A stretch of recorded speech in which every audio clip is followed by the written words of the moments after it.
প্রিয় দর্শক, আমরা ভূমিকা দীর্ঘায়িত করি না, শুরুতে অনুরোধ করি আমাদের আলোচনা বস্তুনিষ্ঠ মনে হলে আমাদের চ্যানেল সাবস্ক্রাইব করে সাথে যুক্ত থাকতে পারেন। তো আবার রথযাত্রাতেও থাকি, আমি সব জায়গায় থাকি, জামাতের জায়গা ছাড়া আমাকে একেবারে সুইপার কলোনিতে থেকে শুরু করে সুপারস্টারের ঘরেও পাবেন আমাকে, কোনো সন্দেহ নেই। গাজাঘর থেকে শুরু করে মসজিদের খাদেম সবার সাথে আমার পাবেন। আমি যাই, শিখার জন্য যাই, জানার জন্য যাই, বুঝতে যাই, নিজেকে বুঝতে যাই, তাদের বুঝার জন্য যাই।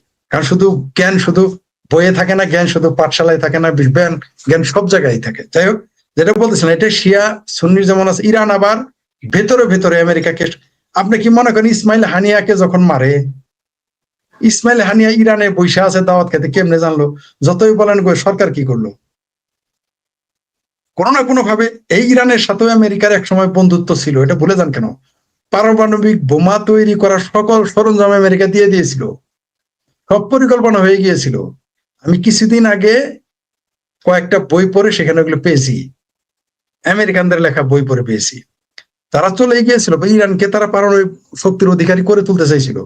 পরে এই যে শিয়া বিপ্লব যেটা বলে, যেটাকে ইসলামিক বিপ্লব কেউ কেউ বলে, এই খমেনি বিপ্লবের কারণে তারা আর ওইটা দেয় নাই। তাহলে হয়ে যেত ইরান আজকে থেকে 30-40 ভারত পাকিস্তানের আগেই পারমাণবিক বোমার অধিকারী হয়ে যাইতো তারা, যদি সম্পর্কে আমেরিকার সাথে থাকতো। তো এইখানে যুদ্ধটা, আবারও বললাম, একদিন দেখবেন যে সৌদি আরবের সাথে লেগে যেতে পারে আমেরিকার, কোনো সন্দেহ নেই। কারণ ব্যবসায়ী পুলিশ আর প্রস্টিটিউট কারো বন্ধু হয় না, এরা সবার অথবা কারোরই না। অপ্রিয় হলো এই কথা সত্য। আরে ভাই, মৌলবীরাই তো সব জায়গায় যায় দোয়া করে, মৌলবীরা দোয়া করে যায়, মৌলবীরা কমিউনিস্ট পার্টির নেতার সভাপতির বাপের জন্য দোয়া করে বেচতে পাঠায় দেয়, নাস্তিকদের মঞ্চে যায় দোয়া করে বেচতে পাঠায় দেয়, আওয়ামী লীগের অন্য যায়, বিএনপির অন্য যায়। আবার দেখবেন যে আবার একবার সবগুলো কাফের। তো এই ব্যবসায়ীরা এরকম হয়ে থাকে। আপনি এই যুদ্ধটাকে একমুখী দেখলে চলবে না। অনেকে এখানে বলতেছে, বামপন্থীরা বলতেছে এটা সাম্রাজ্যবাদী যুদ্ধ, ফাজলামি করার জায়গা হয় না। একবারও বলে না যে এটা হলো আরব জাতীয়তাবাদ এবং ধর্মে ধর্মে যুদ্ধ। এখানে অনেকগুলো কারণ যুদ্ধ। আমি বক্তব্য লম্বা করে ফেললাম, আমরা ভূয়া সাহেবের কথা শুনবো। আমি সরি, আমি 2 মিনিট শেষ করে দিচ্ছি। এই যুদ্ধটা আমি বলি আবার পরিষ্কার, এখানে প্রথম হলো অর্থনৈতিক, মানে বাজার দখল। দ্বিতীয় যেটা হবে সেটা হচ্ছে যে জাতীয়তাবাদী লড়াই, অর্থাৎ আরব জাতীয়বাদ বনাম পারস্য জাতীয়তাবাদ, পাশাপাশি শিয়া মুসলমান বনাম সুন্নি মুসলমান। তারপরে এবার আসেন ইসরায়েলকে নিয়ে আসেন। ইসরায়েল তার কাজে সে রেডি আছে। অর্থাৎ আমরা সবাই প্ল্যাটফর্মে গিয়েছি, কমলাপুর স্টেশনে সবাই ট্রেনে উঠবো, কিন্তু এক একজনের গন্তব্য এক এক জায়গায়, স্টেশন একটাই। এখানে আমেরিকা তার স্বার্থ হাসিল করতেছে, তার ক্ষমতা, তার যে পাওয়ার সেটাকে এক্সারসাইজ করবে। সে তার রিজন গুলো, ওই অঞ্চল দখল করার জন্য, তার প্রভাব ঠিক রাখার জন্য সে তা করবে। ইসরায়েল তার প্রতিপক্ষ ইরান, সে হুতিকে অস্ত্র দেয়, হামাসকে অস্ত্র দেয়, হিজবুল্লাহকে অস্ত্র দেয়, ট্রেনিং দেয়, এগুলো ধ্বংস করে দিতেছে। সেই জন্য ওইখানে আসছে। যেমন ক্যানভাসার যখন তাবিজ বেছে বা ল্যাংটা বড়ি বেছে, ওইখানে কেউ এমনি দেখতে যায়, কেউ ঘুরতে যায়, কেউ কিনতে যায়, পকেট মার কেন যায়, পকেট মারতে যায়, এক একজনের কাজ এক একটা। তো ওইখানেও তাই, এখানে সৌদি আরব কি করতেছে, তার প্রতিপক্ষ ভবিষ্যৎ শক্তিশালী ইরান তাকে ধ্বংস করে দিচ্ছে। এগুলো বহুবিধ কারণে, একটা কারণে যুদ্ধ হচ্ছে না এখানে। বামপন্থীরা একভাবে বলতেছে, মুসলমানরা একভাবে বলতেছে, আবার সুন্নি মুসলমানরা একভাবে বলতেছে, শিয়া মুসলমানরা আরেকভাবে বলতেছে। কালকে যদি আবার সৌদি আরব আর ইরান লেগে যায়, কার পক্ষে নিবে? দেখবেন সব উল্টে গেছে। হঠাৎ করে বাংলাদেশ, ভারত, পাকিস্তানের মুসলমান দেখলাম শিয়া হয়ে গেল, অথচ আমরা সবাই জানে শিয়ারা কাকে। জি, ধন্যবাদ। জি ফরিদ ভাই, শুনলাম মন্ত্রমুগ্ধের মতো আপনার আলোচনা। আমি রফিক ভাইয়ের কাছে আসি একই প্রসঙ্গে। রফিক ভাই, এই যুদ্ধের প্রভাব বা পরিণতি, প্রভাবটা একটু পরে শুনবো। এই যুদ্ধের পরিণতি আসলে কি হতে চলেছে যদি সংক্ষেপে একটু আলোচনা করেন। ফরিদ ভাইয়ের আলোচনার সূত্র ধরেই আলোচনাটা করলে ভালো হবে। যে যে জায়গায় দ্বিমত আছেন ওই বিষয়গুলো নিয়ে আসলে আরো ভালো হয়। রফিক ভাই, যে তেলের 20% 20 বা 25% হয়, তার মধ্যে আমি কতগুলি দেশের জন্য, আপনার কাতার আছে, কাতারের তেল এবং গ্যাসই তো বেশি কাতারে করে, গ্যাসের পুরোটাই আপনার হরুজ মূল্য দিয়ে সাপ্লাই হয়, এলএনজি যেটা আর কি। ইরানের ইরাক না, সৌদি আরবের 50%, দুবাইয়ের না, সৌদি আরবের 80%, আর দুবাইয়ের হলো 50% তেল ওই এই দিক দিয়ে আপনার এক্সপোর্ট হয়, মানে সাপ্লাই হয়। এখন এই যে দেশগুলির যে আপনার তেলের যে বাণিজ্য টোটালি আপনার বন্ধ হয়ে গেছে এখন।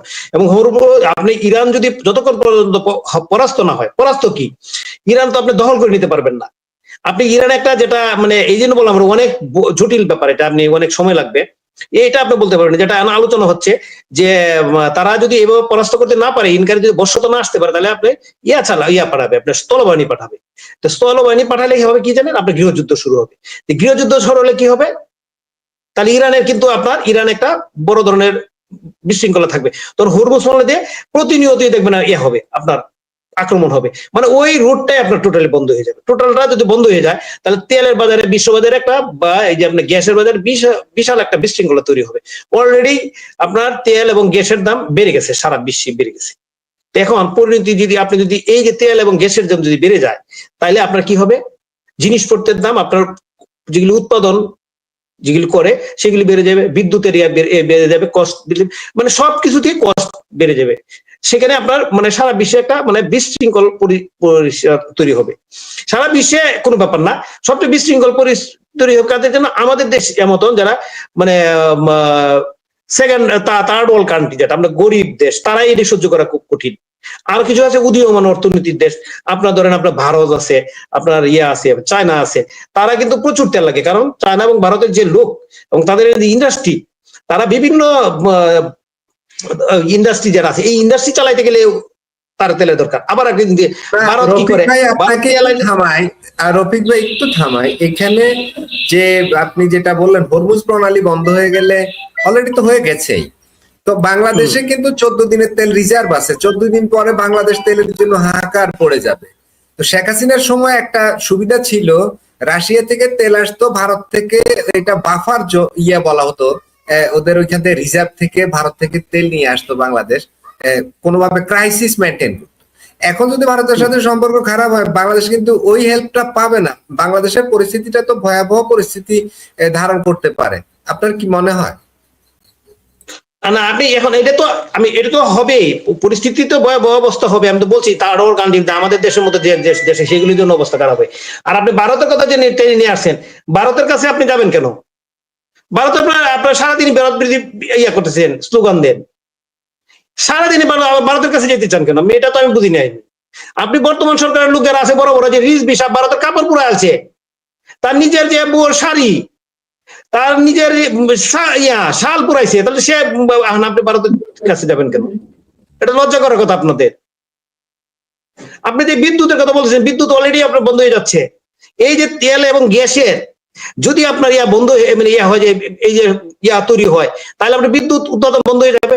এই গরমের সিজন আসছে, দেখবেন হাহাকার শুরু হয়ে যাবে, বিদ্যুৎ যা উৎপাদন এর অর্ধেক নেমে আসবে, বুঝবেন তখন আপনি।